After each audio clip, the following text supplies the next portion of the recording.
Hey everyone, and welcome to today's video. Today's video is my very first freezer meal prep that I'm uploading to the channel, and I am so pumped to bring it to you. I have been preparing freezer meals on occasion over the last 5 years, and I've got to tell you, they have become complete kitchen lifesavers. Whether you work crazy days and you come home and you just don't have the time or energy to prepare a home-cooked meal, if you have a baby on the way and you're hoping to prep your freezer with some meals so that when baby is here, dinner time is a lot less hectic, or if you have older kids with crazy schedules and you need to feed them between hockey practice and gymnastics and they need to eat because they're hungry right then and there, you'll be thankful for your freezer meals. So a little bit of background before we begin. In this video, you will see me prepare a lot of family portion sized meals, but you can very easily create single personal portions just by simply freezing in smaller size containers or trays that suit your appetite. Also, some of these meals I have followed a recipe for, whereas some of them I've just made them so often they're ingrained in my brain, really. But if I did follow a recipe, I will give credit where credit is due, and I will put the links for those recipes down in the description box below. And last but not least, if you got here without watching my what even is freezer meal prep video, then I will pop the link for that right here. In it, I explain what the benefits of freezer meal prepping are and my tips and tricks to help you get organized before you even set foot in your kitchen. Actually, before you even set foot in the grocery store. So very important to check that video out. And without further ado, let's get started. Our very first step is to chop up our veggies and get our proteins cooking. So let's check it out. You will see me chop up more onions than what I need for this recipe, because if I'm gonna be chopping onions, I might as well chop all of the onions that I need for the rest of my recipes. Does anybody else despise onion peels? It's just one of those things that, like, you don't want it in your food, but it like sticks to the knife and it's such a pain to get off. I don't know, maybe it's just me, but like, come on. Really? Get off. All right, so we are cooking away. I have my meat cooked for my shepherd's pie. I went ahead and drained a little bit of the fat with the onions and garlic in there. I just added in 2 cups of frozen peas. So this is just going to cook out for a little bit longer. And I also have 2 shredded carrots. So the carrots won't take that long to cook. And hopefully you guys can hear me over my fan. And while I was getting the rest of my veggies prepped, I also cooked up 2 cups of uncooked rice, so it came out to 4 cups of rice. Turkey now into a pan with the onions as well, and that's cooking away. I'm going to be adding in my other ingredients for that too. And I have a pot of water there ready to be boiled so I can boil my potatoes for my chicken pot pie and my shepherd's pie. I have 1 can of corn also going into the shepherd's pie. And other than the potato on the top, these are our veggies. And now for the convenience part of the shepherd's pie. You can totally make your own homemade gravy. For convenience, I'm just using 2 of these Clubhouse brown gravy mixes. I'm gonna mix them up with cold water, pour them over top, and then let this come to a boil, and then it will be ready to layer in our trays so that it can start cooling in the tray so that it's faster. We can pop it in the freezer. So I did add an extra cup total. It's supposed to be 1 cup of water per packet. I have 2 packets, so that's 2 cups of water, but I added in an extra cup just because while it's simmering down, some of that water is going to evaporate, and I don't want a really, really thick gravy. I want there to be thinner style gravy. We're going to give this a mix through and let it come to a boil.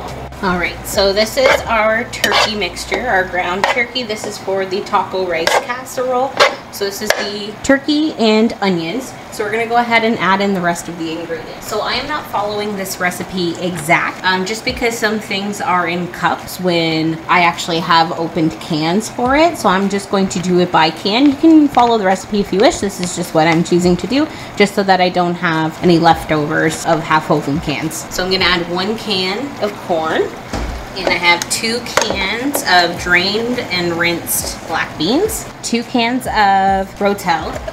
Now, if you can't find Rotel where you live, just a small can of diced tomatoes and a small can of green chilies. It's the exact same thing, but you need 2 cans for this doubled recipe. Just to get this rolling. And now it says to add in a packet of taco seasoning. I don't have a packet of taco seasoning. Normally I just kind of make our own. So for my homemade taco seasoning, for this double recipe, 4 tablespoons cumin, 1 whole tablespoon of paprika, and whatever I got left of chili powder. That looks like a half a tablespoon. That won't be very much, but whatever. And let the corn, the beans, and the tomatoes all heat through. At this point, you're gonna wanna add in your salt. It says to put in a teaspoon of salt, so I'm just eyeballing it. And after a good mix, it's ready to be layered in our tray. And perfect timing, our gravy has come to a boil, so that means the bottom layer of our shepherd's pie is also ready to go. So now we're going to start assembling our freezer meals. Super simple, since we doubled the recipe, we're just going to distribute our mixes into 2 9x13 pans. A full pan like this size will feed my family twice. So we'll have it for dinner, and then we'll have any leftovers again for lunch. And that is definitely a benefit of freezer meal prepping. We're putting in the work once, and we're going to be able to eat from it multiple times. So you'll see now for my taco and rice casserole, doing the same as I did for our shepherd's pie base. I'm putting in the rice first, and then I'm just going to let that cool before I put our ground turkey on top. And that is so that we allow some of the heat to escape. It helps to cool down faster, which means we can get it into the freezer faster. And once the rice is cooled, we're going to go ahead and top it with our taco mixture. Alright, so these need to cool down completely because we're going to top it with cheese, and we don't want the cheese to melt. So we're going to let these cool completely, then we'll top it with cheese, and then we can wrap it up for the freezer. Okay, so my potatoes are still boiling and my pasta shells are still boiling as well. So I took the time to go ahead and tidy up. I did a load of dishes, and I just kind of organized myself. I find that it really helps because sometimes when you're doing large quantities of freezer meals all in one shot, you can get very overwhelmed with the amount of dishes piling up and, you know, what am I doing? Why did I do this again? So just take a minute, regroup, tidy up, do a load of dishes, clean up, and then you'll be set to go again. I've already got my onions and carrots chopped up here. I'm gonna add in 1 cup of peas with this, 2 chicken breasts, and my jar of butter chicken sauce with 1 cup of water, and that is going to be 1 freezer meal, nice and easy and quick. When you're labeling your bags, you're gonna wanna label what it is and also the date in which it was frozen. That way, if you end up finding it in the back of your freezer at some point, you'll at least know when it was first frozen. So there's 1 cup of frozen peas. I have 1 onion and about 3 carrots chopped up here. So when I'm doing meal prep stuff, I try to touch chicken with the least amount of utensils as possible. So this knife that I just cut the package open with, I'm just gonna stab the chicken breast right with my knife and plop it in. So I was only going to do 2 chicken breasts, but these 2 are kind of small, so I'm just doing them together as one. So normally it'd be 2 chicken breasts here. So we're just gonna pour our jar of sauce. And for those of you that have watched my other videos, you know that in here is still liquid gold. So 1 cup of water goes into the jar. Give it a good shake. Whoa, that could have been bad. And in we go.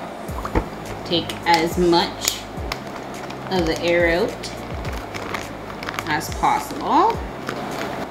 And then because this one does have a lot of liquid going on in it, even after I kind of massage it, I'm gonna double bag it.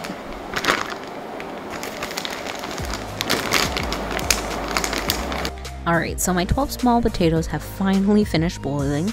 I took about 4 of them out because that's going to go into our chicken pot pie, and the rest we're going to mash up because this is our topping for our shepherd's pie. So I'm going to add in 6 tablespoons of butter. I'm doing this while the potatoes are still hot and I haven't added anything else so that the butter melts. Once that's kind of mixed through, I have a half a teaspoon of salt and a 1/4 cup of milk going in. You can definitely use heavy cream. I just had milk at the time, giving it a good mix, and that is all ready to go. Alright, so I've gone ahead for my chicken pot pie and I've cooked up the onions, carrots, green beans. I added in the chicken afterwards, and now I'm gonna add in my already cooked potatoes. So for seasoning, I am just measuring out here. This is a teaspoon of seasoning salt, but I have a feeling I'm not gonna use all of it. This is the way I cook. I just kind of go with the flow. Yeah, that was about half a teaspoon actually. So half a teaspoon of seasoning salt. I have a whole teaspoon of black pepper. Enough chicken bouillon to make 1 cup of stock. And with that, 1 cup of water. Cranking the heat back up. We're gonna give this a good mix. 1 cup of milk and 1 teaspoon of oregano. We're gonna let this get to a boil. Once that happens, we're gonna add in, I'm thinking a tablespoon of flour, but I might actually do 2 tablespoons of flour. And then we're gonna let it boil some more because that's gonna help thicken and make our sauce. So I have my 2 tablespoons of flour. I'm just actually going to take a little bit of this liquid and a little bit of water and stir it up. So one of the benefits about mixing your flour and liquid outside of the whole bowl is it lets you get a chance to really try and break down as many flour bits as possible. And then just give this a couple minutes for the flour to cook out and it's done. All right, so since my camera died, I'm trying to record the rest of this on my phone. So I've already gone ahead and labeled my 2 bags for my baked chicken fajitas. So it's just a real simple, because I already chopped up all my veggies. 1 onion goes into 1 bag, 1 onion goes into the next bag. So I'm just gonna divide these up. And I have already chopped up my chicken. So I'm doing about 2 breasts in each bag. And now to both of these bags, I'm adding in 1 tablespoon of garlic powder. I'm low on cumin. Normally I would do 2 tablespoons, but I'll only have enough for 1 tablespoon per bag. Ooh, actually, oh nice. There. Perfect. About a half a tablespoon of paprika, half a tablespoon of salt, and half a tablespoon of pepper. So we're going to take all the air out of these bags, and our pre-labeled bags are ready to pop in the freezer. So some people in my house like pastry, some people don't. So the way that I kind of accommodate to everyone's likings is that I use a pie shell like this for the bottom, and then for the top, I'll cover it in a little bit of cheese. Instead of having so much pastry on the bottom and the top, I just do it on the bottom. Then that way I don't feel like there's a bunch of pastry going to waste. So now we're going to work on filling our pie shells. The filling did get very thick after being in the fridge overnight. So I have adjusted the recipe below to add in an extra cup of chicken stock, and that should avoid it from being so thick as you see it there, but not too watered down. I just have a block of marble in my fridge, so I'm just grating that.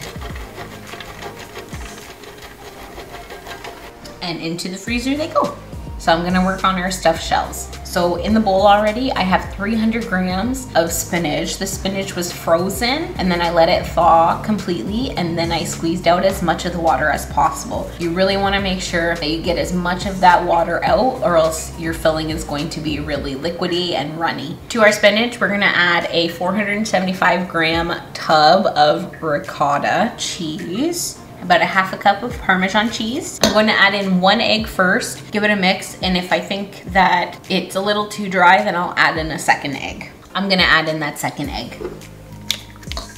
So this is about the consistency that we like our ricotta filling. As you can see, it's not wet, soggy, there's not like liquid sitting at the bottom, but there is moisture in the mix. Now, we're gonna go in with our seasonings. Now the Parmesan cheese is salty, so I'm just gonna do a half a teaspoon of salt. I'm gonna do a whole teaspoon of black pepper, a whole teaspoon of garlic powder, a teaspoon of onion powder, and then this is what makes it Diane's. I do just a little sprinkling of nutmeg in it, just a small amount. I don't even think that was like 1/8 of a teaspoon, just a little bit. Now that we have all of our seasonings in here, we're gonna give it a good mix. And then we have a cup of whatever grated cheese you like. Most of the time I use mozzarella in here, but I just only had marble at home, so that's what I'm gonna use. But you'll notice that I grated it super fine. And this is just so that it really blends in and mixes with everything. So after this is fully worked in, we are ready to stuff our shells. So with this, when you go to actually bake it, because there's no meat, only you don't have to worry about there being any raw meat when you're cooking it. It's more so that you cook it just until your eggs are set. It's very easy to overcook this as well. And when that happens, the filling just becomes super dry. It's really unpleasant. All right, so we are ready to fill. All right, so we're gonna put a little layer of sauce on the bottom. And I'm using 2 different jars of sauce. It doesn't have to be the same. Spread out our sauce. And then we just start layering them in. So one of the other comments that I hear quite often when it comes to is that people don't know what kind of meals to make. What I have done in the past and what I suggest you do is the next time you're at your grocery store, walk down like the frozen aisle where they kind of have those prepackaged meals, prepackaged skillets, and just take note of what they have there for sale. What do you see?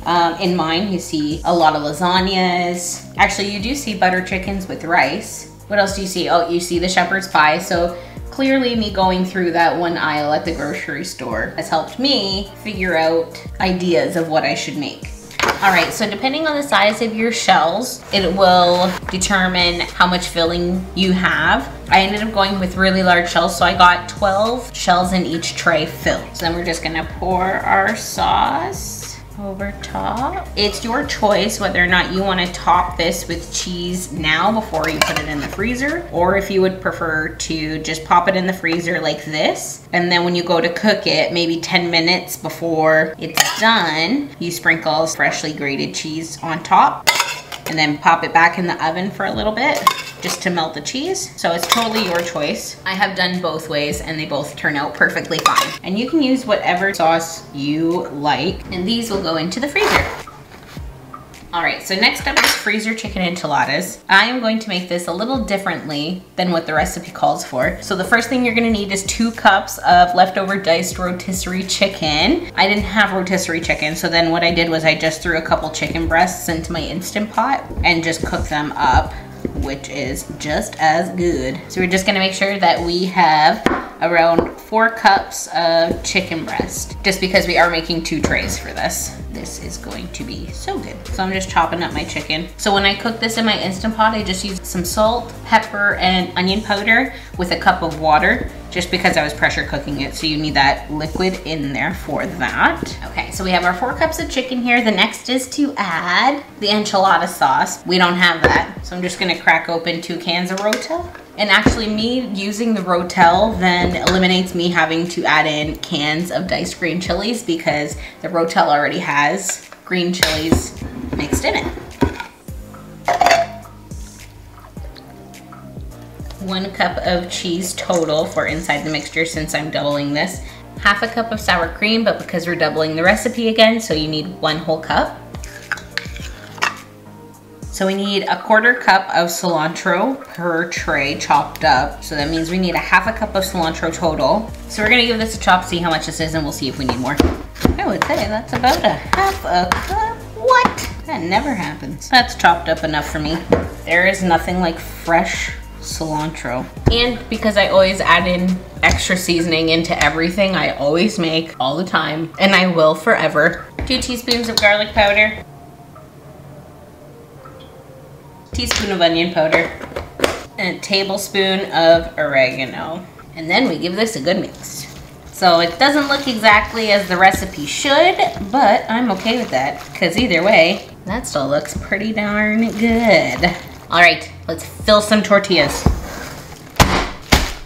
Okay, so for these, because I'm not putting any sauce or anything like that on the bottom, I'm gonna give it a little spray with some nonstick, just a light one. So you're gonna put about 1/4 cup, maybe a little more, maybe a little less. That's good. So about 1/4 cup in your tortilla, and some people just roll them and leave them open-ended. I like to roll them part way, fold in my sides, and then roll the rest of it. So we're gonna see how many we can fit in this pan. I'm hoping to be able to fit 12. We'll see. And when you're putting them in your tray, seam side down. Now, one thing that I did want to mention about a lot of my freezer meals, and I want you to think about this, is there is quite a lot of food in a lot of these. Like the big helping of shepherd's pie, the big taco casserole, or take these enchiladas, for example. I am going to make 12 enchiladas in each tray, 2 trays, 24 enchiladas. I used 4 chicken breasts. So that means that if I'm gonna feed my family this tray for dinner, I've only used 2 chicken breasts. If you're looking for a way to save money, try to think of meal ideas in which you can stretch your protein out a little bit. I know protein is very important, but sometimes having the meal be budget friendly is a little bit more of a priority. So if you're looking to stretch out your protein, meals like this are a great way to do it. Meals where you can shred the protein and mix it with other items instead of just serving, here's a whole chicken breast. You can use whatever tortillas you want for this. I just use regular white flour tortillas because that's just what everybody in my family likes to eat. There's one. Ooh, that's hefty. And we're just gonna keep rolling. All right, so both trays are filled. This would be the time when we add the enchilada sauce on top before we throw it in the freezer. But like I said, I don't have enchilada sauce, so I'm actually going to freeze them as is. I've frozen a whole pack of tortillas before in the freezer, and I know when they come out, they're just fine. So I'm not too worried about these. So this goes right into the freezer. And now for storing our meals, what you're gonna wanna do is you're gonna wanna do 1 full wrap around your tray, and then you're gonna wanna put a wrap around the opposite way, and this helps prevent the freezer burn. You're gonna also put some aluminum foil on top of that, and on this foil we are going to write what it is and any reheating instructions that we need to know on the top so that we can cook our meals. So that is it for today's video. Thank you so much for watching. I hope you guys enjoyed it. I hope it was somewhat helpful if you're looking to get into freezer meal prepping and you're just not sure maybe what recipes to make or kind of what it'll look like in your kitchen during the process. If you try any of these recipes, please let me know down in the comments. Don't forget to give this video a thumbs up and hit that subscribe button, and I'll see you next time. Bye guys.